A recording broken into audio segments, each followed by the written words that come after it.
Como é que se diz? Uma paródia. É, uma paródia. Foi uma paródia. O cara ficou me colocando como compositor de grandes músicas do... Eu não sei se você percebeu, mas eu tô falando pras pessoas que estão ouvindo. Isso aqui não é um bate-papo entre a gente. Essa parte aqui é só um esclarecimento. Você não explicou isso tomando seu...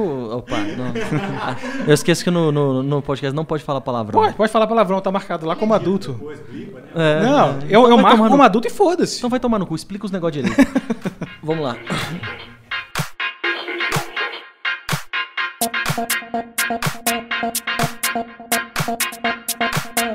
Olá, criaturas escultóricas! Aqui quem fala é Ricardo Vinil Junqueira. Aqui é Luiz Fernando, também conhecido como Killjoy Motherfucker. Marina WT Fucker Pacheco.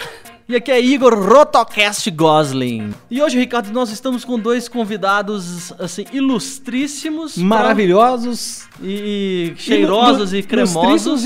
Ilustrosos. Pra quem não conhece, o pessoal da WTF Plastic, uma loja especializada em designer toys aqui de Belo Horizonte, que vieram aqui conversar com a gente um pouquinho sobre a história dos designer toys, ou também conhecidos vulgarmente aqui no Brasil como toy art. Não é verdade? Exato. Então, pessoal, antes da gente partir pro papo aqui com o pessoal da WTF, vou só esclarecer uma canelada, chupinhando claramente aqui do Jovem Nerd, que ficou do nosso primeiro episódio, o último episódio, tô falando como se fossem vários, mas é o seguinte, no momento em que eu menciono as criações musicais do Igor para aquele cliente lá da Rangolândia, que eu falo que ele compôs isso e escreveu todas as músicas, só que a música, a faixa que eu toquei para vocês, ela é justamente uma que ele não compôs, foi uma paródia com várias músicas do Michael Jackson, mas é ele cantando, a letra é dele e tudo mais. Vou ver se a gente consegue para algum episódio mais pra frente tocar uma das músicas que ele realmente compôs e tudo mais. Mas fato curioso é que todos os instrumentos de todas as músicas que você ouve nesse disco da Rangolândia foram tocados pelo Igor. Da bateria até o sininho de vaca lá, foi ele que tocou. Beleza? Então, vamos embora pro papo.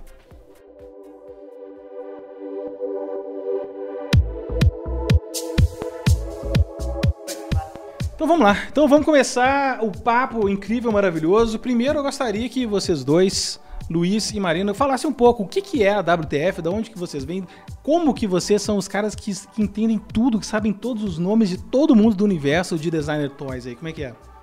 Bom, isso acontece foi o seguinte, assim que a gente casou, a gente estava procurando uma nova oportunidade negocial, a gente estava meio perdido, a gente pensou em montar um sub, uma lanchonete qualquer, mas aí, à medida que a gente se imaginava mexendo com alfaces e coisas símiles, a gente chegou à conclusão que não era legal. Aí a gente já colecionava pequenos toys, são conhecidos como Danis, toys de 3 polegadas, né? E a gente falou, de repente, já que não tem ninguém no Brasil fazendo isso, só alguns pequenos vendedores no Mercado Livre, por que a gente não monta uma galeria ou loja? Então, nesse momento, a gente começou a colecionar as coisas. Até então tinha muitos poucos toys, uns 20 toys, digamos assim, de 3 polegadas. Nesse momento que a gente resolveu levar a coisa a sério, a gente começou a estudar obstinadamente, eu sou ultra obcecado, então eu li inúmeros livros, e eu sou um cara muito cara de pau, comecei a mandar mensagens para todos os grandes galeristas e grandes artistas do meio. Então a gente resolveu, cara, e a gente ficou, assim, acumulando toys numa velocidade grotesca. A gente recebia uma média de talvez 100 toys por semana em casa. Nossa, por semana? A gente chegou a acumular por volta de 3 mil toys. Vocês venderam o quê? Venderam casa, venderam carro, alugaram a mãe pra poder comprar isso tudo? 100 toys por semana, cara? Mas assim, isso é muito pouco tempo, né? Foi em muito pouco tempo. 2 anos fazendo isso. Porque é uma cena muitíssimo cheia de vaidades. E não basta que você tenha o capital para poder investir em determinado artista, porque se o artista não for com sua cara, ele não vai te vender absolutamente nada. Ah, é? É. Olha só. Se um artista for bem de vida, então ele vai vender para quem ele quer. É um meio muito melindroso. Então a gente achou por bem formar uma rede de contatos razoável ao longo do planeta. E foi isso que a gente fez. Então a gente ficou 2 anos nessa, a gente nem procurou uma loja nesse inteirinho, a gente ficou só estocando e formando relações. Só comprando de fora e eu sou um cara que eu não faço nada sem planejamento, é da minha natureza fazer isso. Eu sou formado também em ciências contábeis, então é uma coisa que eu não consigo me livrar, cara. Sim. Eu preciso de um mínimo planejamento. Eu também não gosto de dar aparência que eu sou um neófito ou um júnior em algo. Eu detesto amadorismo para as coisas que me me cercam, cara. Então, eu não queria parecer aquele adulto que é um adolescente mal crescido que resolveu pegar uns brinquedinhos em casa, colocou na garagem da mamãe e falou que era uma loja. Exato. A gente queria se afastar dessa imagem, mesmo porque houve algumas tentativas no Brasil que eram bem amadoras. Tanto em São Paulo, Brasília, Belo Horizonte. Ah, é? Sim. Eu não sabia disso, não. Algumas menos amadoras que as outras. O São Paulo teve uma boa loja chamada Plastic por muitos anos. Eles duraram, na verdade, 4 anos. Não tanto assim. Era a maior referência que a gente tinha no Brasil, era só Plastic. Mas também já deixaram de existir há muitos anos. E assim foi. A gente resolveu fazer as coisas com mais calma. E pelo menos se sedimentar lá fora. Mas desde o início, vocês já tinham pensado na coisa do nome, do WTF. E essa coisa do nome, eu tenho curiosidade. É meio clichê, né? Qual que é o nome da sua banda? De onde que surgiu o nome da sua banda? É bem clichê falar isso. Mas, cara, por quê?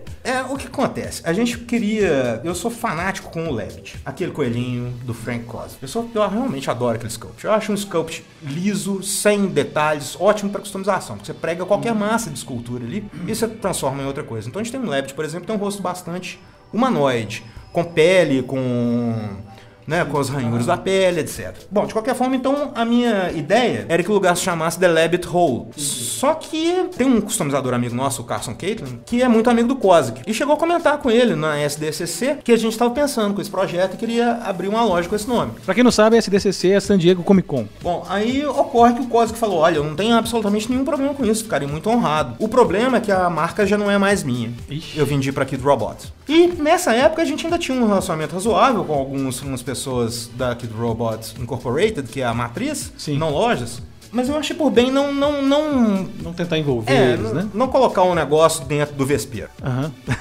O negócio dentro do vespeiro. A imaginação do negócio fica a seu critério. Exatamente. O que você colocaria? Bom, aí, cara, a gente resolveu não mexer com isso. E numa noite, assim, bem de madrugada, eu tava conversando com o Sérgio Mancini através do Messenger e me veio só a sigla na cabeça, WTF. Você tava meio confuso nesse dia. Tava conversando com ele, quem que é esse Sérgio Mancini? What the fuck? Não, eu tava explicando pro Sérgio. Tá. Eu tava explicando pro Sérgio essa história do Levitt Hole e o que tinha rolado. E eu tava com esse negócio do WTF na cabeça. E eu fiquei fazendo múltiplas variações. Tipo, Weird Toy Factory, né? Tipo. Você tava tentando encaixar isso, alguma coisa dentro da WTF, sigla. mas já engenharia reversa, assim. Entendi. Você abraçou a sigla e falou assim: o que eu consegui inventar com isso aqui? World Toy Foundation, alguma coisa desse tipo. Mas aí a gente ficou com o Weird Toy Fountain, porque a gente achava que era bacana. Mas partindo do WTF. Que a primeira coisa que todo mundo pensa no WTF é o que deve se pensar exato. mesmo.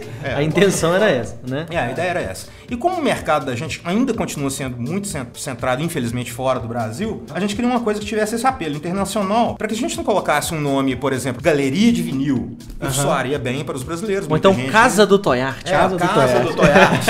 O universo da... Assim, por mais que eu seja totalmente favorável a respeito da divulgação em português e não em inglês da maioria dos textos, sejam científicos, técnicos, etc., eu acho que no meio da arte isso não faz muito sentido. E por isso, então a gente escolheu o WTF Plastic legal. E a loja, inicialmente, era o quê? Era uma loja? Era uma galeria? Como é que funcionava? Era uma mistura dos dois. A loja, enquanto ela esteve aberta, no ano e meio que ela funcionou, era um misto dos dois, um misto de loja e galeria, porque nem tudo que ali estava à venda. Alguns dos toys a gente comprou pensando em imobilizado mesmo, em algo que as pessoas pudessem ver e conhecer. Olha, isso é Artoy, eu nem sabia. Pra mim, Artoy era só esses bonequinhos, só Dani. Não é. Olha aqui, tem isso aqui. Olha que tem sei lá. Tinha coisas da galeria, da coleção pessoal de vocês lá. Sim. Então. A maioria, inclusive, né? A maioria Não era bem equilibrado. A gente É? sempre deixou o negócio mais ou menos pareado, 50% de cada. Inclusive, assim, na época que eu fiquei sabendo que vocês existiam, eu fiquei meio chocado em saber que vocês estavam em Belo Horizonte. Assim como as pessoas ficam chocadas em saber que nós, da Cleitrix, somos em Belo Horizonte. Como que esses caras estão fazendo aqui em BH, com esse tipo de coisa aqui? O pessoal não tem essa valorização, não tem essa cultura desse tipo de consumo de arte. Né? A primeira coisa que a gente pensa é isso mesmo. Pois é. Mas se você pensar que a internet te proporciona, né, independente de onde você tá, você atinge o mundo todo. Mas é realmente quando o Ricardo comentou comigo, falou, cara, tem uma loja assim de toy art especializada aí. Na hora que ele falou especializada em toy, eu falei, cara, não pode. Deve ser alguma gambiarra, algum treco muito deve ser toy art daqueles feitos com barro na beira do Rio São Francisco, que a galera bota na frente dos barcos normalmente.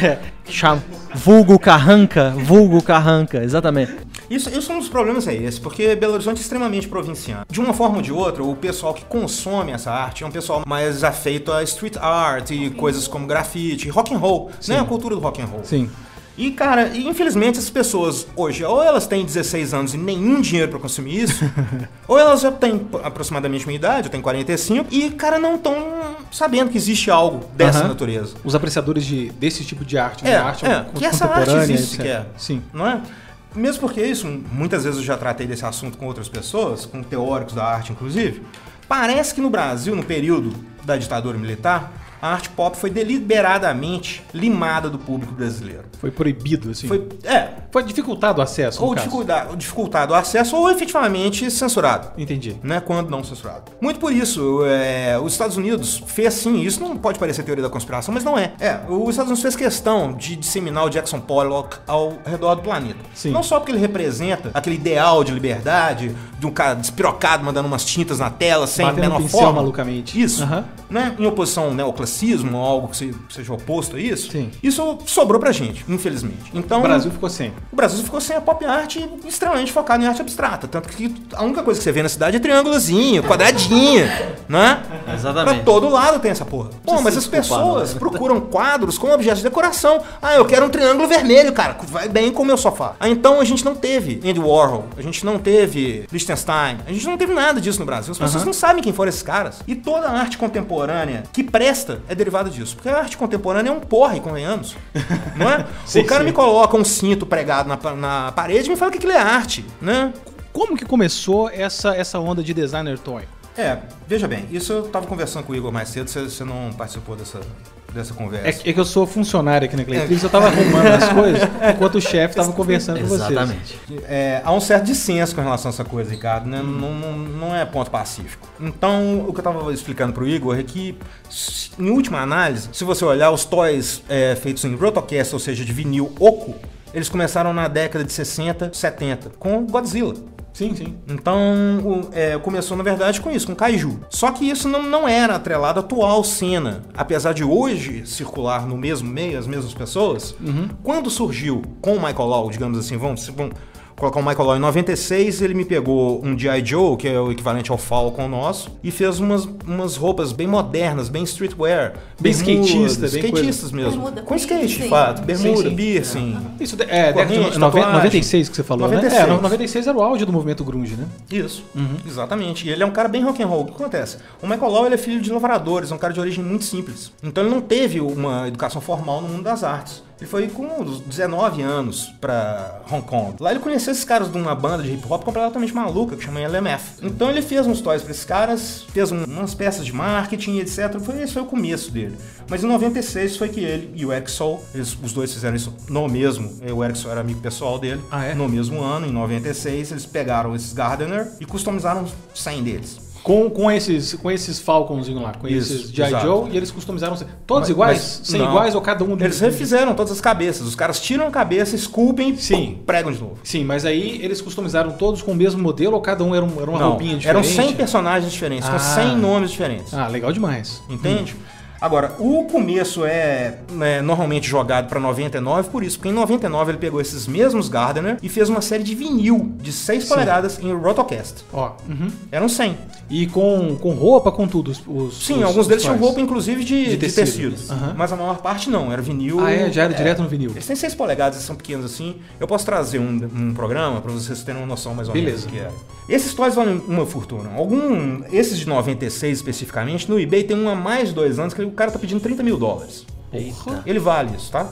Só que é o mais horroroso de todos eles. Por sim. isso que ele tá pregado lá, porque ele é medonho, muito feio. Mas ele vale isso tudo, efetivamente. Mas nessa época mesmo, lá em 96, 97, 99 até do que você falou, ainda não existia a cena, né, de designer toy, nada desse tipo de... Não. A coisa era bem embrionária, digamos assim. Agora, pra muita gente, isso não é ponto pacífico ter sido o Michael Law quem foi o criador dessa coisa, por um motivo muito simples. Em 1999, a Bounty Hunter, que é uma grife de streetwear em Tóquio, lançou o Companion do COS. Ele, apesar de não ser em Rotocaster, ele era de vinil injetado, ele é uma peça fundamental para todo o desenvolvimento da cena. Porque o COS é um cara fundamental para a cena. O COS é fundamental porque ele tentou elidir a barreira entre o que é produto e o que é arte. Então, algumas das coisas do COS são telas, pinturas mesmo, certo. Só que elas estão dentro de um blister, cara.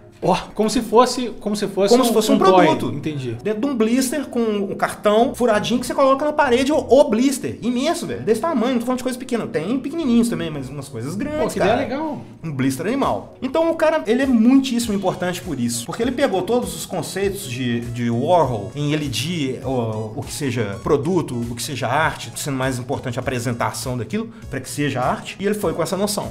E retomou em 99. Lançou o Companion. Já tinha feito camisetas, já tinha feito muitos grafites, vandalizou os pontos de ônibus, como expliquei pra vocês, etc.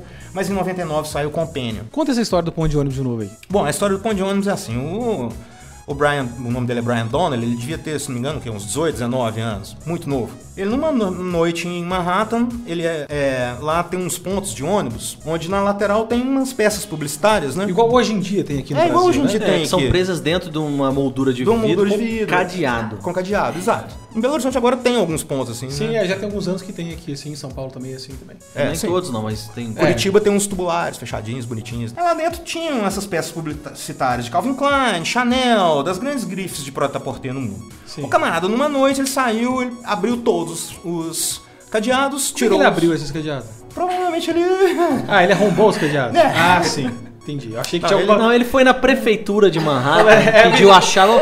Senhor prefeito, por gentileza, me entrega a chave. Porque eu achei que tinha alguma coisa mística da sorte. Não. Esbarrou com um colocador de arte bêbado, roubou a chavinha dele. Ok, ele vandalizou. Ele vandalizou, cara. Sim, ele usou aqueles cortadores de cadeado que os caras usam pra poder entrar em depósitos de trem e vandalizá-los com spray. Exatamente a mesma coisa. Tá, ele usou um daqueles, cara. Catou mas ele pegou os posters todos? Ele pegou os posters que estavam lá dentro. Recolheu todos os posters numa mesma noite. Levou esses 100 posters pra dentro do estúdio dele, utilizando uma tinta que é utilizada pra animação. Ela deixa uma aparência bem lisinha, sem que você consiga enxergar as pinceladas. Ele pegou esses posters e vandalizou, desenhando um espermatozoide ao redor da Kate Moss, esse tipo de coisa. E colocou de volta, cara, e colocou o cadeado dele no lugar. Antes do dia amanhecer. E aí? Aí devolveu essas artes todas? A repercussão não foi de vandalismo depois, né? Bom, depende pra quem você pergunta. Pro prefeito de Nova York, provavelmente. Exatamente. Acho que era o Rudolf Giuliani. Mas pras grifes foi um mal barato aquilo, e o cara virou um popstar praticamente da noite pro dia. Por conta disso, desse vandalismo dele? Porra! Tanto que um dos toys dele, bem famosos hoje, são pequenos Bear Bricks, que são chamados Caos Bus Stop. Que são dois bonequinhos num bus stop desse com uma arte na lateral. Agora, com certeza, ele não fez isso com a intenção de virar um popstar. Não, obviamente não. Ele fez a intenção de vandalizar mesmo. De ser... Desculpa aí a interrupção. Já te interrompi tanto nessa vida. É verdade. Eu tô só dando troco. Tô notando o meu papel aqui. Na hora que o Ricardo for falar a coisa mais interessante, eu vou interromper ele. Bom, logo depois disso, o que acontece é que o dono da Bathing Ape, ou Bape, que é uma grande grife em Tóquio, por uma pintura do Caos, pagou a passagem para que ele fosse a Tóquio conhecer os insanos amigos dele, da cena. Se identificou com o trabalho dele lá e falou assim, cara, vem cá que eu quero te conhecer, quero conversar com você. Cara, ele na verdade ele produziu algumas camisetas pra Bape antes de ir a Tóquio. Então ele já conhecia o design do Caos. Eles só queriam o cara mais próximo de fato. O Nigo é o maior amigo do Brian hoje, né? Eles são muitíssimos amigos, é um grande colecionador de arte como um todo. Aí ele levou esse cara ao outro amigo dele da Bounty Hunter e eles produziram um Companion. E isso mudou toda a cena, de fato. Mas o convite foi feito através dessa ação dos ônibus lá. Isso. Ele virou e falou assim, cara, esse cara, ele tem a mesma substância que nós temos no cérebro. Mas eu acho importante falar que o Caos não era qualquer um. Ele andava com Keith Haring, ele andava com Dose Green, essas pessoas que deram início ao grafite. E ele desde moleque, literalmente moleque, desde os 13, 14 anos, ele andava com os principais grafiteiros em Nova York. Então ele era um molequinho que a moçada levava pra todo lado, entende? Não, isso é o de menor que assumia todas as picas lá. Isso é uma coisa importante de falar, que o Art Toy ele tá totalmente relacionado ao grafite, né? Sim. Totalmente. Na essência, né? Não, porque a galera que desconhece menos e que fala muito do toy art, eles estão, o negócio na cabeça deles é o bonequinho pintadinho. E não aquela coisa da arte urbana mesmo. Da intervenção artística, né? Em cima de uma coisa que até 2 segundos atrás era, sei lá, era um brinquedinho qualquer que qualquer criança podia usar. Ou era só uma parede, no caso, igual acontecia com essa cena do grafite lá, não é isso? Inúmeros artistas de art toys hoje vêm da cena de grafite. Por exemplo, Angry Robots ou Wolves. O próprio Chaos veio da cena de grafite. David Flores. O Tristan Eaton, o cara que criou o Danny e o Manny, é um grafiteiro. Sabia dessa, não? Dos mais animais que eu conheço. E foi ele que esculpiu aquelas peças ou ele desenhou o Danny e o Manny? Ele esculpiu aquelas peças, ele desenhou primeiro o desenho 2D, mas ele é um escultor também. O Tristan é um cara bem completo, ele já tinha um estúdio chamado Thunderdog, ele já tinha produzido toys antes de emplacar com o Manny e o Danny. Entendi. Mas ele é um grafiteiro, assim, eu não posso falar que ele é grafiteiro, na verdade, ele é um street artist. As coisas dele parecem colagens do Liechtenstein, cara, você tem que ver, é muito diferente dos toys dele, não tem nada a ver, né? O Tristan veio a Belo Horizonte, só um pequeno detalhe. Vem ou veio? Veio. Você beijou ele na boca, não? Cara, não, a gente não mexia com toys ainda. Você não mexia com toy ainda? Não, cara. Em Belo Horizonte? O que ele veio fazer em Belo Horizonte? Ele e o Davi Comeu uma rapadura, um docinho de leite com queijo? Rapadura? Belo Horizonte? Rapadura em Belo Horizonte? Que isso, cara? Aqui na esquina vende rapadura. Uma feijoada, um negócio assim, bem não, tipo rapadura mineiro. É muito melhor. What the fuck? O que é que caracteriza, o que define um designer toy? O que faz ele deixar de ser um toy e passa a ser um objeto de arte? Na sua opinião aí. Isso é uma excelente pergunta, mesmo porque o que a gente tem que entender é que a cena de art toys ela é composta de subcenas, digamos assim, ou de vertentes da art toy. Mas todas essas vertentes têm alguns caracteres que são basicamente comuns a todos. Geralmente são esculturas de plástico, seja vinil, seja resina. Mas óbvio, há toys de metal, de porcelana, de madeira e de outros materiais, tecidos e etc. Em 99,9% dos casos, eles são limitados. Séries limitadas, né? São, sei lá, X unidades e só. X unidades. Numeradas, assinadas, etc. Sejam assinadas ou não, normalmente elas são limitadas. Mesmo porque o processo utilizado é de rotocasting. O molde de rotocasting é feito de aço e ele dura por volta de 1.000 cópias. Então, como é uma coisa que custa por volta de 5 a 10 mil dólares, dependendo do tamanho do toy... Para produzir um molde desse, você tá dizendo? Só o molde. Sim. Custa de 5 a 10 mil dólares. Então, você tem que utilizá-lo a uma máxima extensão de sua vida útil para que possa ser comercialmente viável a situação. Então, por isso que os toys do Chaos, por exemplo, eles têm uma série de 1.000. Ou seja, são 500 de uma cor, 250 de outra e 250 de outra, para fechar uma série de 1.000. Entendi. Normalmente. Então, eles são limitados muito em função dessa característica, mas também em função dessa característica das artes plásticas como um todo, de as coisas não serem limitadas. Você não, quando faz um print, você não numera, não é? Sim. Você vai fazer uma impressão de uma litogravura, o que seja, você vai fazer uma série de 100, de 100, 1.000, o que seja, mas uma série limitada. Não vai ser ad eterno que você vai ter aquela coisa. O Pensador de Rodin eram 5 cópias. Nem o Pensador era uma única cópia. Até isso era feito em série, não é? Se não me engano, acho que tem uma dele aqui em Belo Horizonte, lá naquele cinema que foi reformado lá no centro. Perto do Pirulito ali. Mas... Tem uma cópia autenticada pela família do Rodin. Autêntica mesmo? Tem. É uma delas. Eu visitei uma delas na Filadélfia, quando eu tive a oportunidade de ir lá. Depois que você foi lá na escadinha do Rock Balboa? Dei os meus pulinhos lá. Não consegui subir ela toda correndo igual o Rock, por causa da minha barriga, não deixou. Mas estive lá. Tá, então, além de serem geralmente peças de edição limitada, o que mais que caracteriza o designer toy? Eles invariavelmente estão afetos à arte em si. Não é? Pode parecer uma coisa besta, mas não é. Porque figures ou figuras de super-heróis que são fidedignas à fonte, isso não são considerados art toys, porque não há uma interpretação do artista em cima daquilo ali. É uma figura do Stan Lee, ponto, cara. Não existe uma expressão artística em cima, no caso, né? Ou a expressão artística é do autor originário da obra. Entendi. Então é a procedência, né? A edição limitada, a procedência é o artista. É igual a gente tem um pintor, né? Um Picasso da vida que tem as obras dele lá. E as obras dele são tratadas como arte, porque, né? Tem toda aquela identidade visual e porque são, afinal de contas, uma criação do cara que é reconhecido como um grande artista, não é isso? Isso. Entendi. E deixa eu te perguntar uma coisa, cara. Nesse universo, Você estava falando ali do rotocasting, por exemplo, né? O que é mais valorizado, assim, em termos da peça? O processo artesanal mesmo, o rotocast artesanal, o vinil, o que for? Ou tem diferenciação entre o feito artesanalmente e o industrial, tipo injetado e tal, em termos de valor mesmo? Tem, mas isso é uma pergunta complexa pelo seguinte, eu vou voltar a isso. Em última essência, a única coisa que importa é o artista. Entendi. Então um custom feito por um customizador meia boca vai custar aí vamos colocar um custom médio de 8 polegadas, ele vai custar aí $200, $300. Vai ser o único no mundo, mas ele é de um customizador meia boca. Não tô falando que é um cara desconhecido, absolutamente desconhecido, não é isso.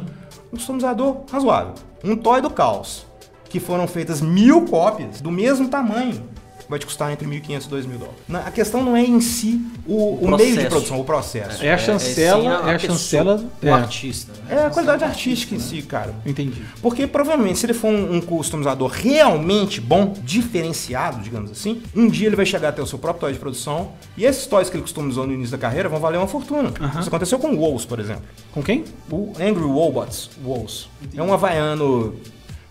Todos os grafites dele são pandas, são os pandas.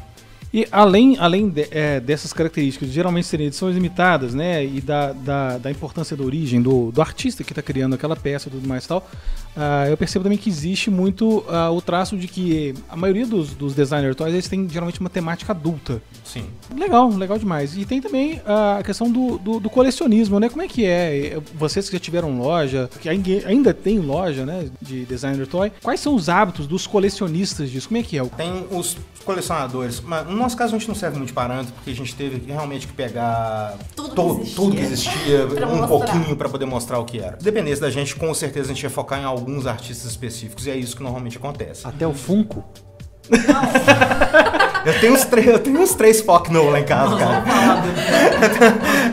Nós vamos falar mais tarde sobre isso. Mas você pode customizar um Fuck No e ficar bom, cara. Isso não sem dúvida. Isso vai do artista, vai da pessoa. Claro, tudo é customizável. Não mas vocês vendem Funko lá? Não, jamais. Então quer dizer que no universo dos designer toys, esses Funkos são chamados de Fuck No. É porque eles não são, na verdade, designer toys. Não são designer toys, né? Eles têm toda essa cara muito igual. Você entende? Aqueles mesmos olhos pretos, aquela cabeça quadrada. É tudo muito formatado e uniformizado. E não é só isso. Mesmo que você pudesse considerar, não, é art toy. Beleza, mas é ruim, cara. Entendi. Entende? E ele não tem essas características, né, que vocês já citaram agora da edição limitada. Não tem um artista específico alguns até que cria um ou outro. Artistas específicos não, definitivamente não. Mas limitados até alguns são. Sim. What the fuck?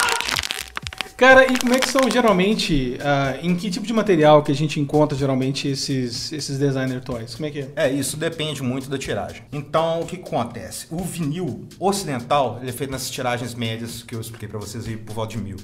Tem uma outra forma de se fazer rotocasting, com moldes que na verdade são de ferro e não de aço usinado, que são feitos em pequenas forjas caseiras, literalmente. Sim. E esses mestres de Sofub japoneses fazem essas séries por volta de 50 a 100 unidades. O molde dura bem menos, obviamente, o molde em ferro. E o rotocasting é feito com o cara rodando a manivela, na mão. A munheca do velhinho lá no... Que são mestres realmente, é tipo aquele negócio passado de pai pra filho. É um mestre rotoquesteiro. Né? Mestre no sentido próprio do termo. Legal demais. Então, desde a década de 60, eles vêm utilizando este material chamado Sofub, que é o vinil mole ocidental, só que ele é um pouco menos poroso, ele é bem lisinho por fora, ele é bem leve e muito resistente. É um vinil de extrema qualidade. Mas o Sofub é o nome do material ou é o nome dessa cena? Sofub é o English para soft vinyl, virou Sofub. Entendi.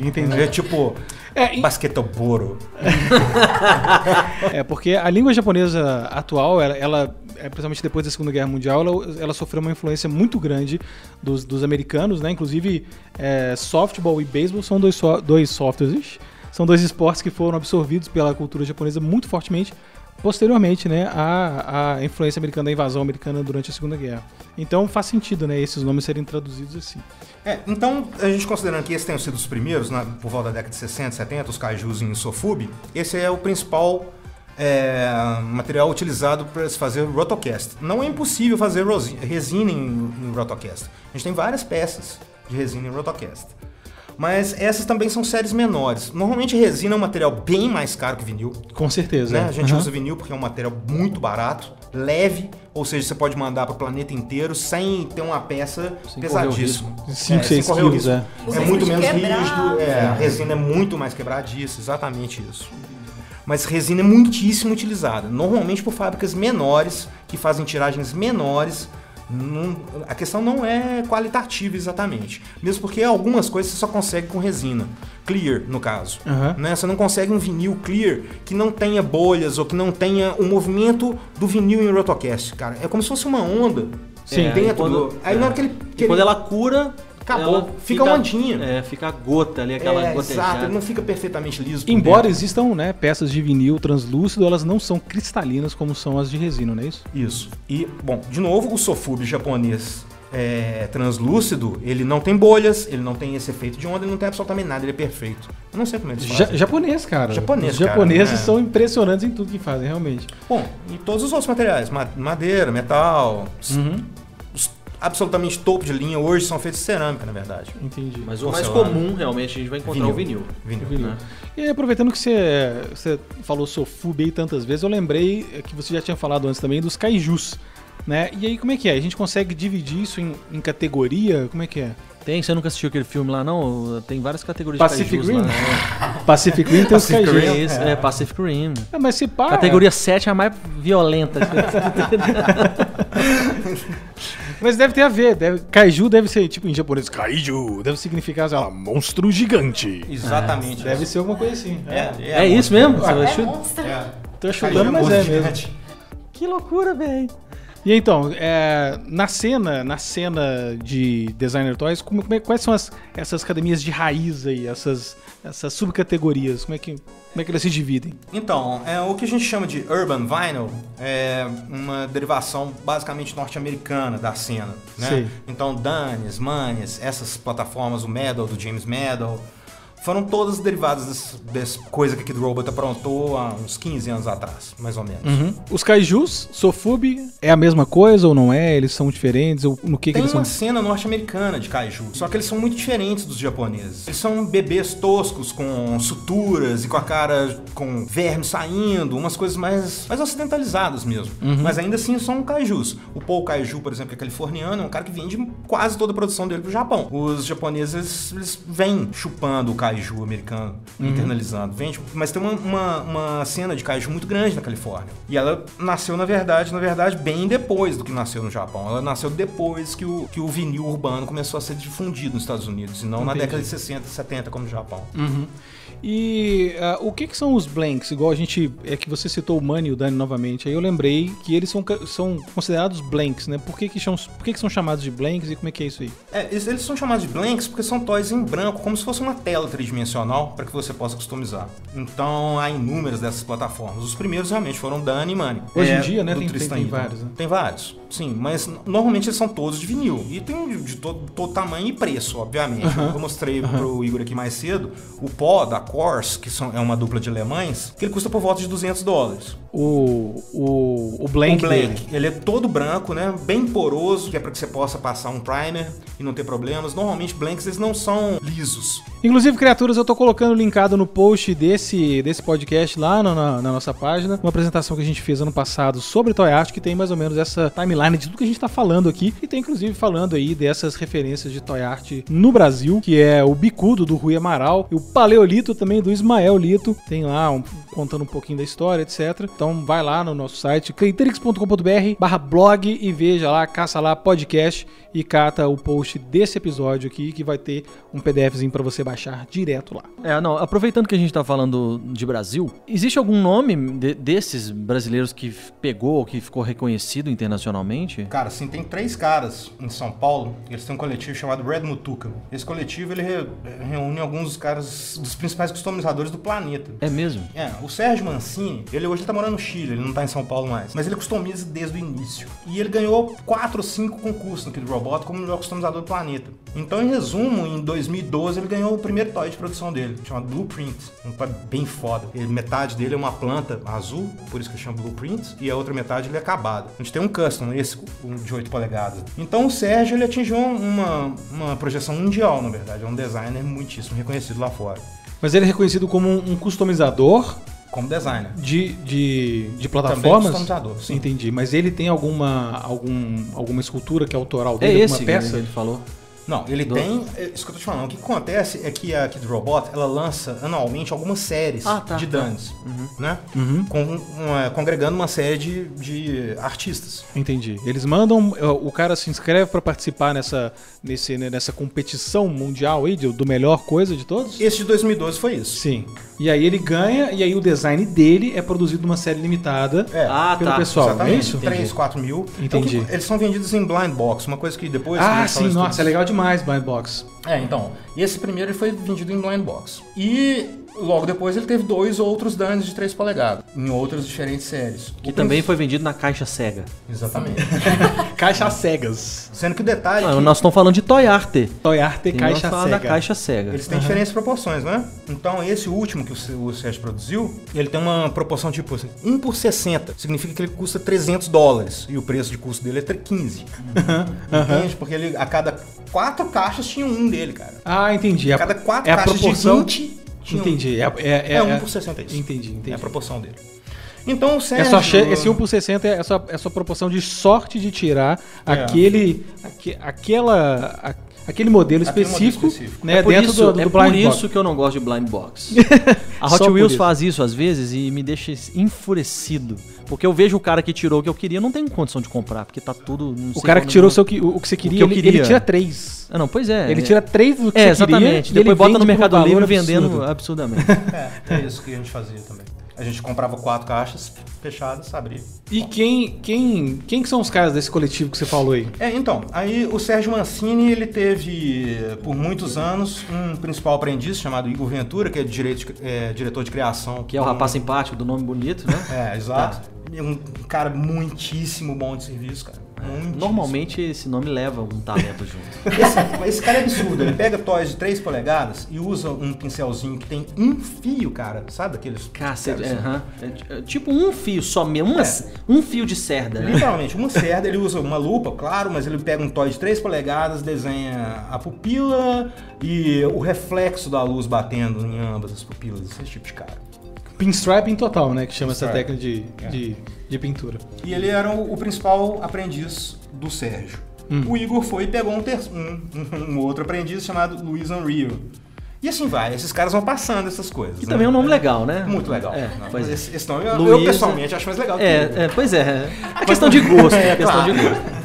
Mas é um cara brilhante também, muito bom de serviço. Então esses 3 têm toys de produção pela Kid Robot. Então, já que eles têm toys de produção pela Kid Robot, eles são os 3 principais brazucas. Do Brasil. Exato. Legal, cara. Isso eu não sabia. E eles têm os customizadores absolutamente sem noção junto deles, né? Então tem um filipino chamado Kix, que lançou um toy de 30 centímetros agora, 1 por 6, super bala. Quase tudo que ele faz é um estilo meio robótico, assim, mesmo, ao mesmo tempo urbano. São os robôzinhos com os hoodies e com a mão dentro, assim. What the fuck? Se você já tem algum contato com toy art, designer toys, etc., já pesquisou na internet alguma coisa sobre escultura, principalmente até que não tem muito a ver com toy art, mas aqueles bebês reborn que o Igor adora. Amo de paixão. Amo de paixão. Tem um asco daquele negócio. Existe um termo muito comum nesse meio que é o OAK, né? OAK lá, que na verdade quer dizer one of a kind, né? Que é que é único no mundo, vamos dizer assim. Uma tiragem de uma peça que só exista uma. Que só exista uma, né? E como é que é isso aí, dentro do universo de designer toy? Então, isso, na verdade, para que você tenha uma peça dessa, vai depender da extrema boa vontade do artista querer fazer um para você, né? E esses caras, normalmente, eles têm umas listas que a gente chama de commission, onde você encomenda pro cara a peça, paga 50%, depende, cada artista tem um método, né? Mas a maior parte deles pegam 50% adiantado e o restante no final. Ocorre que esse final pode acontecer daqui a 3, 4 anos. Quando der na telha dele de... Depende muito da lista de do produzir. cara. E a lista também, né? Porque às vezes você tem lá 200 na sua frente, você tem que esperar ele produzir os 200 anteriores. A não ser que depende muito do seu calibre também, da sua necessidade. Porque se for se você for uma Calvin Klein da vida e chegar lá e botar o pau na mesa, fala assim... Bom, então, aí este ano, por exemplo, no Designer Toy Awards, tem um toy que vai estar concorrendo lá do David Bishop, um desses caras do Red Mutu, aquele inglês, que é um custom de um artista muito famoso chamado Futura. Então ele pegou um Nosferatu. Você tem essa peça? Ele é de vocês? Vocês vão ter que enviar essa peça pra lá ou não? Só essa referência de fotos? As fotos, ele, antes de mandar a peça pra nós, ele tirou fotos profissionais, com lightbox, tudo bonitinho. Entendi. Pra catálogo dele. Isso aqui vocês bancaram um custom dele e assim... eu fiquei na lista de comissão dele por 3 anos. E ele me pedindo desculpa, a cada mês ele me mandava uma mensagem pedindo desculpa. Mas vocês escolheram alguma coisa ou não? Você fala assim, eu quero uma peça sua, toma aqui o dinheiro, faz o que você quiser. Não, gente nunca escolheu nada, a gente nunca determinou nada que nenhum customizador fosse fazer. A gente escolhe o cara. O que você vai mandar pra minha galeria, problema é seu. Entendi. Se você fizer cagadas, vai estar na minha galeria, problema é seu. Se você fizer algo brilhante, ótimo. Entendi. Mas eu nunca... Isso é comum isso, geralmente, da pessoa comprar e deixar ao critério do artista, ou a pessoa fica lá querendo cagar regra pra ele? Isso é antítese do mercado. É? A cena de customização é muito fundada em cima disso. Aparentemente, a ideia pertence a quem está encomendando o custom. Fala, olha, eu quero história do caos aqui, mas eu quero com essa tal e qual cultura, eu quero um bombeiro, porque meu marido é bombeiro. Esse tipo de coisa. Então isso é muito com a camisa do galo. Com a camisa do galo, exatamente. O do Flamengo. Com a camisa do galo, do Corinthians. Faz pra mim aí, ó. Aí, dependendo da respeitabilidade do artista, ele pode ou não sujeitar esse tipo de coisa, né? Artistas só trabalham com liberdade criativa total, e se você tentar opinar, o cara vai... te manda pra puta que pariu. Literalmente. Mas a pergunta que eu queria te fazer é a seguinte. Existe algum toy na face da Terra que vocês não tenham lá? Claro. Existe.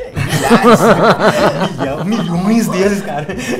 E vocês dormem aonde? Sobre as caixas dos toys ou numa cama como as pessoas normais? Bom, nosso apartamento é todo tomado por toys, exceto o nosso quarto. Entendi. Então existe ainda um cômodo fácil de não pisar num toy, né? Cara, tem assim, chamado quarto de empregado, né? A gente nunca vai ter um empregado na vida.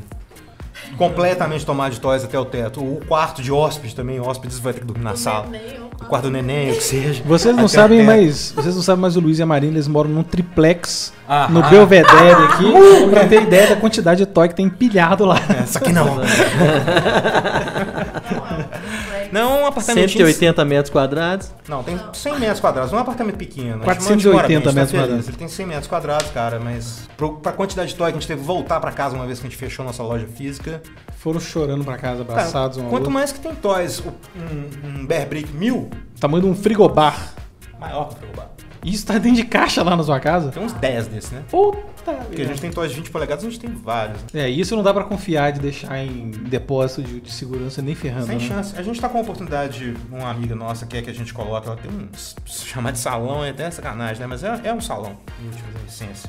Mas é realmente cheio de arte, o lugar é muito legal, cara. Mas a gente tá morrendo de medo. Como que a gente vai fazer pra poder colocar algumas coisas lá? Pois é, tem que ter seguro nessas porra todas, né? E tem outra, a gente limpa o negócio com um pincel de maquiagem, cara. Você entende? Um por um. Se colocar lá, imagina. É como o Igor gosta de dizer, serviço de corno. Exatamente. Que enquanto você tá lá preocupado, limpando com um pincelzinho, né? Seu cônjuge já foi lá no vestiário do está Flamengo. conjunjando outra pessoa. No nosso caso, o cônjuge está do lado. Ou seja, nunca será um trabalho de corno no caso de vocês. Será simplesmente um trabalho árduo, realmente. Marina, eu sei que até agora não falou quase nada, o pessoal nem ouviu sua voz aqui. Me fala aí quem são aí. Eu avisei antes, né? Me fala quem são aí as suas referências, os artistas aí dessa cena de designer toys que você mais curte, quem que é que você queria não vender nunca a caixinha que tá lá na sua casa, que queria ficar contigo. São muitos.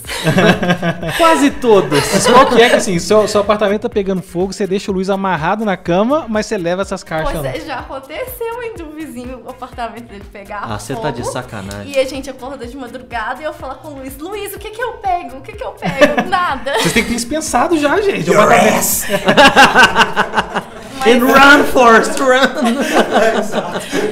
Mas eu gosto muito de cos, claro. Kors e Ron English, pra mim, que tem uma pegada política e agressiva, que eu gosto muito. Ela não quer admitir não, mas ela ama Eric Scarecrow. Sério? Eu amo Eric Scarecrow. Não, Eric Scarecrow. Esse aí que você falou, eu boiei. Gente, eu não conheço, assim, os 3 primeiros nomes eu sabia quem era, mas esses, Ron English, Eric Scarecrow, eu não faço ideia de quem seja. Nós vamos dar uma olhada aí. Vamos ter que dar uma pesquisada, vamos nos informar melhor sobre designer de toys. O Ron English é um cara que vocês precisavam de um programa inteiro sobre esse cara. É um dos maiores gênios da arte contemporânea, definitivamente. Esse camarada é de outro planeta. Você não acredita as pinturas a óleo desse cara. E você, Luiz? Quem são as suas referências, os seus artistas favoritos? Aquela caixinha aqui, a Marina poderia ficar trancada no banheiro, mas você salvaria diante de uma emergência. Olha, pra mim é muito complicado. Tem o meu lado businessman, né, que me fala pra levar todos os calls, porque eles valem provavelmente mais do que apartamento. Agora tem aquele lado sentimental, né, cara? Sempre tem. Provavelmente é pegar um bustinho rosa que tá lá e um... isso aí. O Yoda, cara, esses aí eram os primeiros, velho. Olha a puxação, olha a puxação. Momento Jabá.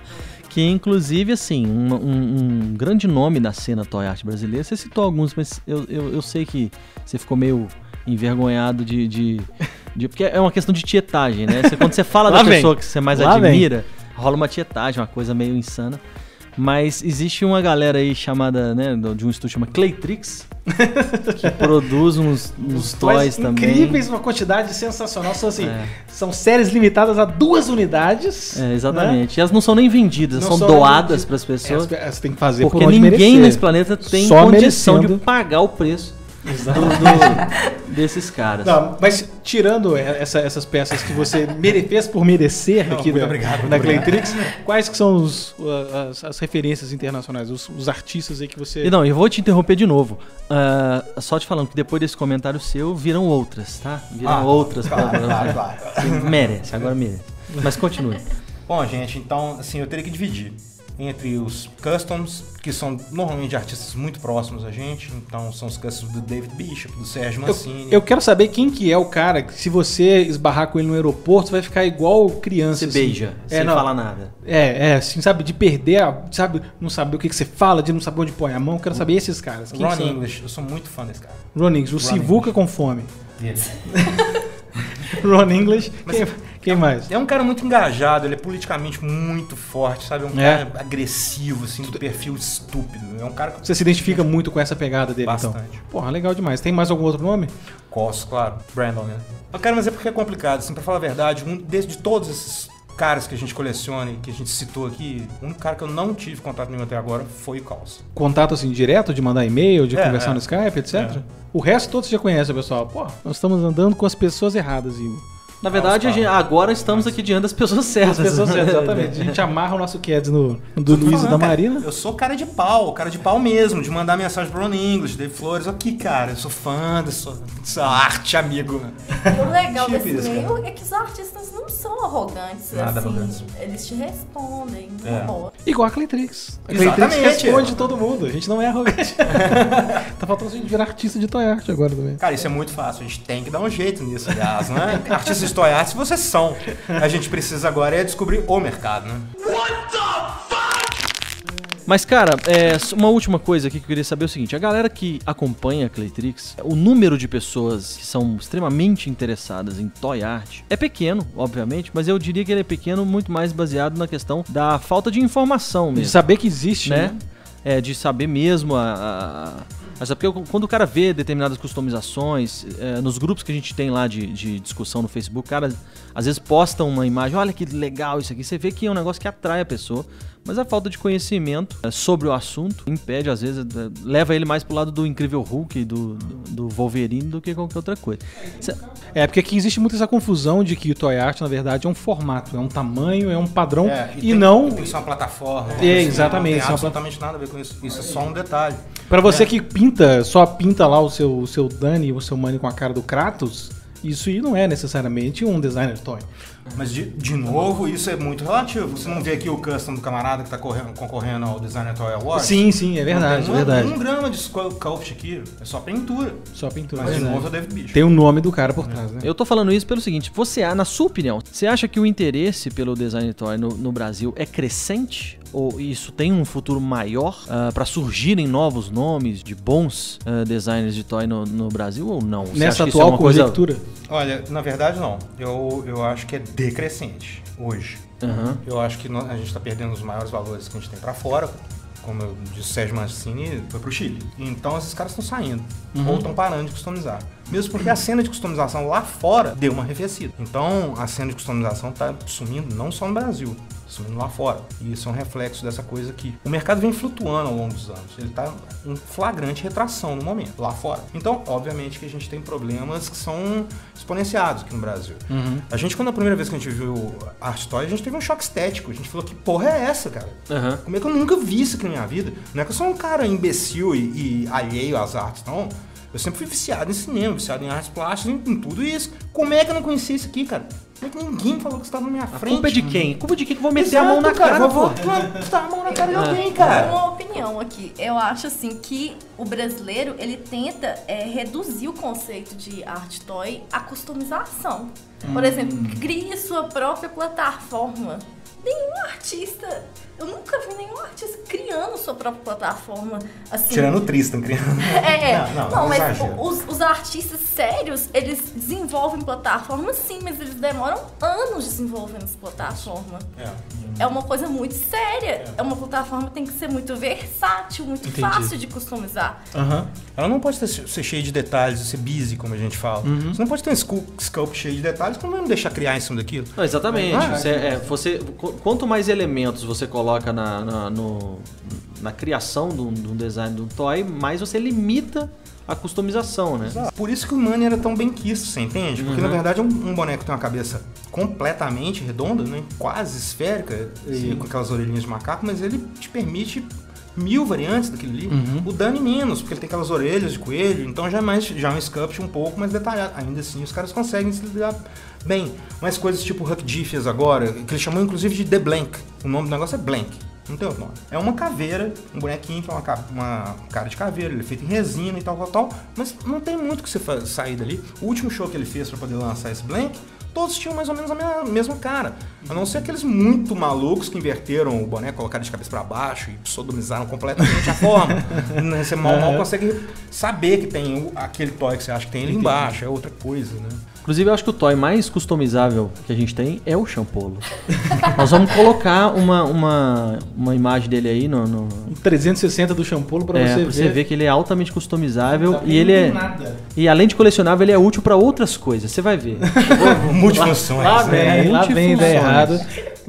Se algum dia você conseguir adquirir ou fazer por merecer um Champolo, não utilize para... Se pensou que vai dar merda, não usa ele para esses outros fins. Exatamente. Beleza? Pessoas, então é isso. Luiz, Marina, muito obrigado por vocês terem vindo aqui no estúdio, batido esse papo com a gente. Aonde que as pessoas, que as criaturas escultóricas encontram vocês na internet? Bom, só um pequeno agradecimento, né, a vocês pessoas, maravilhosas pessoas, foi uma honra absoluta estar aqui. Que isso. Sempre um prazer imenso. E bom... Prazer é todo seu.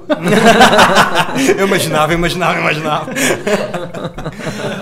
Mas respondendo a sua pergunta, cara, agora que infelizmente a tia Dilma nos levou à nossa loja física, ou algo que o vale, nós temos uma página no Facebook que nos atende razoavelmente bem. Nós temos uma web... Qual que é o endereço na página do Facebook? WTF Plastic Co. Tudo junto. Vai no Facebook, procura por WTF Plastic, que você vai achar a página deles lá. Exato. No Instagram é a mesma coisa. WTF_Plastic_Co. CO. E a gente tem uma web store que é facilmente localizável através da mesma sigla. WTF, junto das seguintes palavras. plasticco.com.br. Então, WTF Plastic em basicamente todas essas... Vocês usam Twitter, não? Cara, Twitter a gente até tem uma conta de Twitter, mas tá morta lá. Eu detesto o Twitter.